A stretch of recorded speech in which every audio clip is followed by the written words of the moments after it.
Well, we first moved to the USA, all the way from Canada. And we drove across the continent, from Nova Scotia to Pasadena. My sister and me and my mom and dad, from the cold to the sunny south. There were palm trees growing and it was not snowing, and I never did shut my mouth.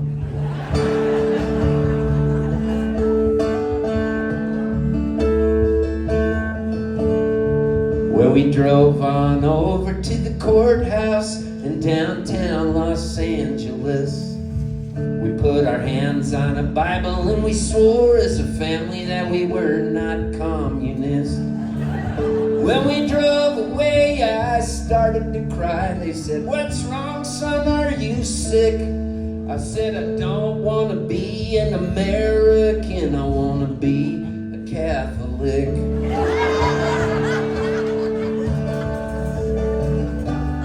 Hollywood and baseball in the car. Hey, the voice of Vin Scully, man, it would travel really far. Oh my gosh, Vin Scully. He used to call the Dodger games, and we immigrated to the United States from Halifax, Nova Scotia to Los Angeles. And I picked weeds in the front yard listening to Vin Scully call the Dodger games. It was 1966, I was 6 years old, and this is what Vin Scully sounded like. And there's an eerie spiderweb shadow coming in the right field at Chavez Ravine. Sandy Koufax walks out to the mound and he's up to his hips in alligators. Going to the Harvey King, get your Dodger dogs.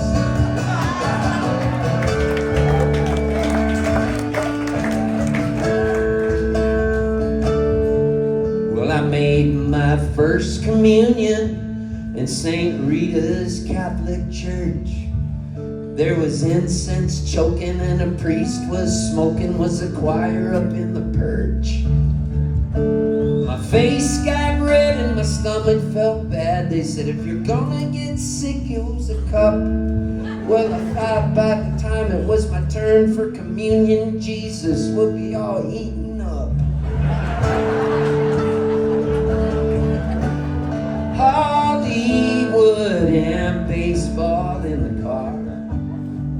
Hey, the voice of Jack Buck, man, it would travel really far. Man, Jack Buck was the voice of the St. Louis Cardinals. He's deceased too, but his voice wasn't reedy and tenor-esque like Vin Scully's. No, Jack Buck's voice sounded like they got an auto mechanic from Lyons, Colorado on the hottest day, and he rammed down a pair of pliers and he pulled out Jack Buck's vocal cords and dropped them into a glass of 151 rum, and then lit a match and lit Jack Buck's vocal cords on fire, and then he flew in a veterinarian with a rusty razor from Havana, Cuba to sew him back in. And this is what Jack Buck sounded like. And the only reason I can do this is because this is my last show and I have next week off for the first time. Normally I would not attempt this. So Jack Buck calling the game for the Cardinals. Coming up in the top of the ninth inning, going after the home run record set by Roger Maris of 61 home runs in 1961. Mark McGwire, I don't believe what I just saw.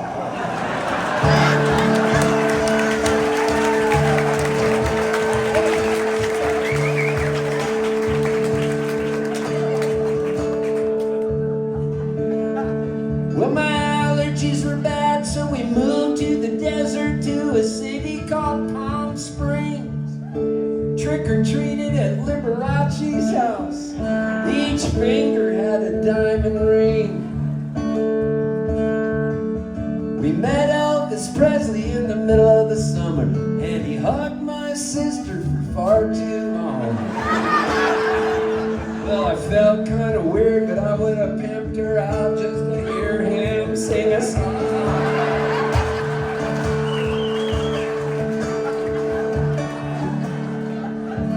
Man, you couldn't believe it.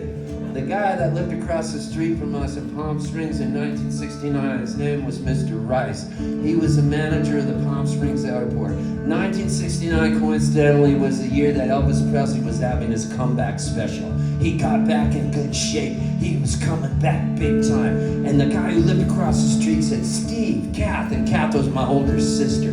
He said, Elvis Presley's flying in today on a private plane at 3 p.m. in August. And it was hot, Palm Springs. He said, you guys can meet him if you want. So he let us ride our bikes on the tarmac at the Palm Springs airport. It was obviously pre-9/11.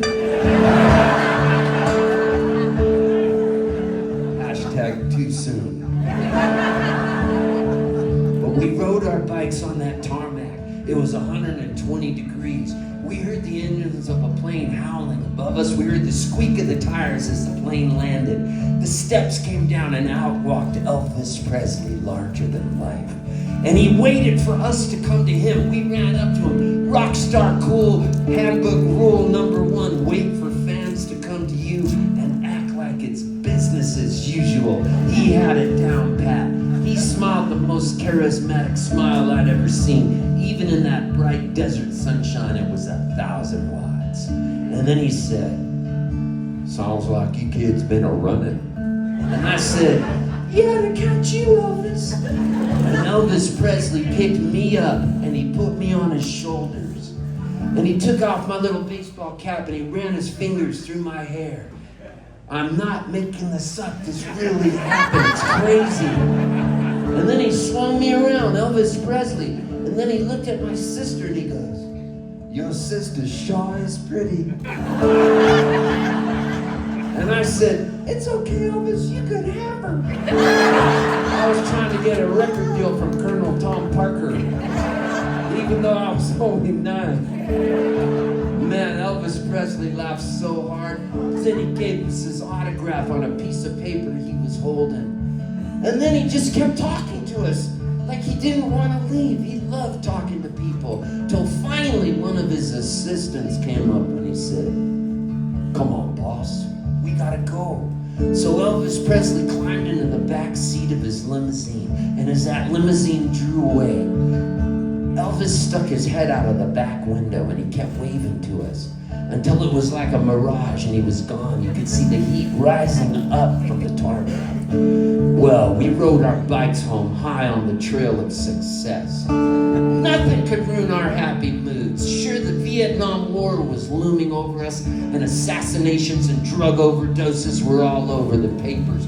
But all we knew was Elvis Presley was our best friend and we were fans for life. That night when I came home, I pulled my trusty guitar out of the guitar case and I practiced for hours and hours. And that was the night I learned how to play I Can't Help Falling in Love with You and Blue Suede Shoes.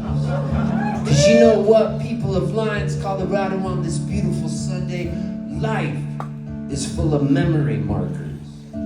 Some memories are brighter than others, and this is one I'll never forget. The day I met peaceful Zen Elvis and offered him my sister.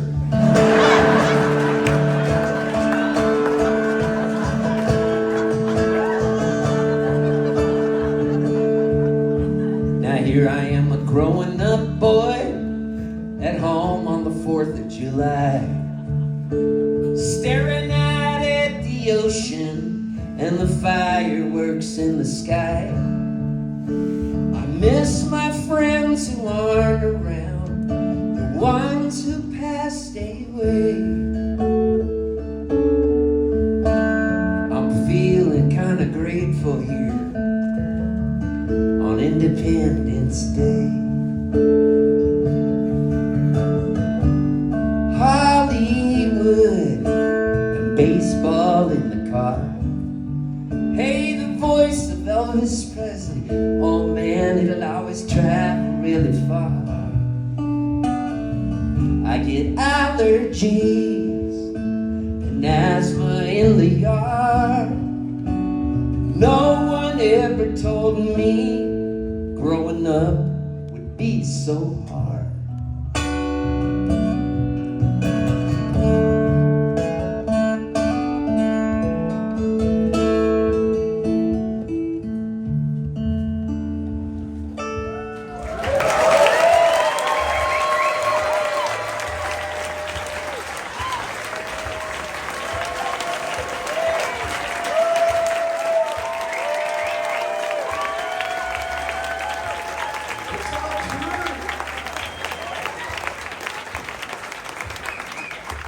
But due to the Debt Transfer Act of 1969, when you shake my hand, it's almost like you're shaking the hand, because I got the DNA still of Elvis on there. So you're getting a little bit of that Elvis. Man, yeah, that really did happen, and it was crazy, and it really did inspire me to keep playing guitar, because I started playing when I was 6, and I've never wanted to stop. And I always feel like where we're at in this folk business, I call it the folk racket. You know those rock climbing walls you see where people climb up them? That's the folk racket. You're right here on the rock climbing wall. Somebody else is above you. You're like, I want to be where that is. And that's when you see the posters for folk festivals. Your name's in the smallest font at the bottom. Maybe 2 years later you moved up a little bit. That's the folk racket. So remember to be kind to the people you meet on the way up, because sooner or later you'll meet them on the way back down. That's just the way it works.